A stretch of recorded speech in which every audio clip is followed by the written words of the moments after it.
নমস্কার, কেমন আছেন সকলে? আরেকটি ভিডিও নিয়ে হাজির হয়েছি। আজকের ভিডিওতে থাকছে মাছের মাথা দিয়ে বাঁধাকপির তরকারি। তারই কিভাবে প্রস্তুতি চলছে দেখে নিন। এই যে বাঁধাকপিগুলো কেটে নেওয়া হয়েছে আগেই, এবার একটু ভাপিয়ে নেব। দেখুন বাঁধাকপিগুলো কি সুন্দর ঝিরি ঝিরিভাবে কাটা হয়েছে। এত সরু সরুভাবে আমি কাটতে পারি না, প্রথমেই বলে দিচ্ছি। এগুলো কেটে দিয়েছে আমার বড় জায়ের মা। এই যে প্রথমেই ভাপিয়ে নিচ্ছি। আমার ভাপিয়ে নেওয়া হয়ে গেছে। আমি আবারও আরেকটি কড়াতে তেল দিয়ে দিচ্ছি। এই যে তেল গরম হয়ে গেছে, ভাপিয়ে নিয়ে বাঁধাকপিগুলো দিয়ে দিচ্ছি তার মধ্যে। সমস্ত কপিগুলো আবার ভেজে নেব।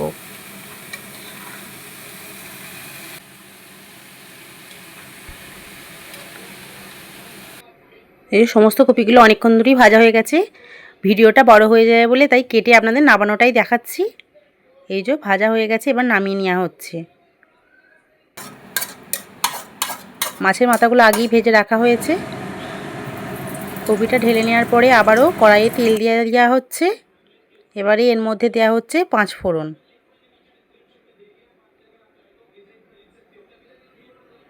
আর দিয়ে দেওয়া হলো শুকনো লঙ্কা। আর দিয়ে দিচ্ছি 3টে তেজপাতা। একটু নাড়াচাড়া করে এর মধ্যে দিয়ে দিচ্ছি পেঁয়াজ কুচি। এবার পেঁয়াজ কুচিগুলো হালকা হালকা বাদামি করে ভেজে নেব।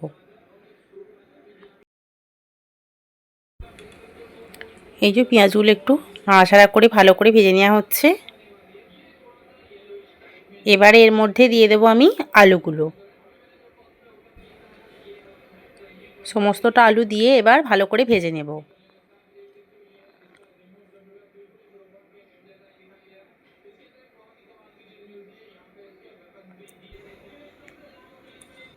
আলুটা হালকা ভাজা হয়ে গেছে। এবারে আমি এর মধ্যে দিয়ে দিচ্ছি রসুন বাটা। রসুন বাটাটা দিয়ে ভালো করে আবারও এর সাথে ভেজে নেব।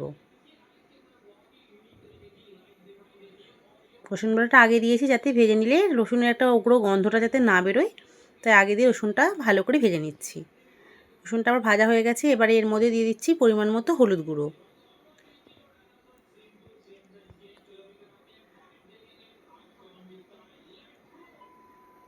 আর দিয়ে দিচ্ছি পরিমাণ মতো ঝাল লঙ্কার গুঁড়ো। আপনারা যে যতটা ঝাল খান সেই অনুযায়ী ঝাল দেবেন। এবার দিয়ে দিলাম ধনে গুঁড়ো। আর দিয়ে দিচ্ছি জিরে গুঁড়ো।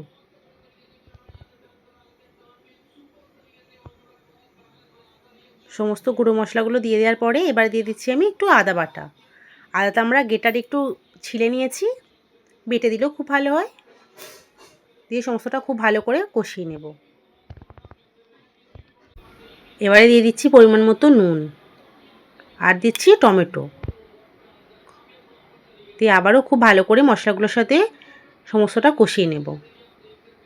আমার কিছুটা সময় কষানো হয়ে যাওয়ার পরে দিয়ে দিলাম একটু অল্প চিনি। দিয়ে আমি আবারও কষাচ্ছি। কষানো হয়ে গেছে। এবারে এর মধ্যে দিয়ে দিচ্ছি ভাজা কপিগুলো। দিয়ে সমস্ত কপিটা এর সাথে ভালো করে আবারও ভেজে নেব।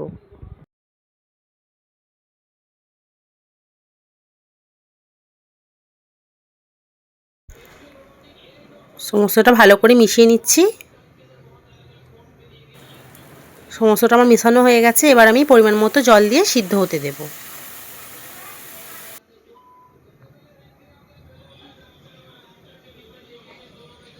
এই যে পরিমাণ মতো জল দিয়ে দিচ্ছি। এবার চাপা দিয়ে আমি কিছুক্ষণ সিদ্ধ হতে দেব।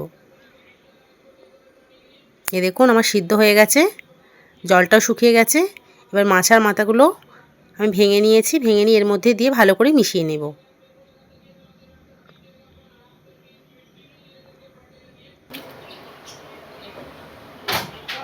তরকারিটা কতটা শুকিয়ে এসেছে দেখেছেন। এবার এর মধ্যে দিয়ে দিচ্ছি গরম মশলা গুঁড়ো। আবারও ভালো করে গরম মশলা গুঁড়োটা মিশিয়ে নিচ্ছি। তরকারিটা আমার হয়ে গেছে, এবার নামিয়ে নেব। আজকের ভিডিওটা এখানেই শেষ করছি। আপনাদের যদি ভালো লেগে থাকে অবশ্যই লাইক, কমেন্ট, শেয়ার, সাবস্ক্রাইব করে দেবেন। টাটা, সবাই ভালো থাকবেন।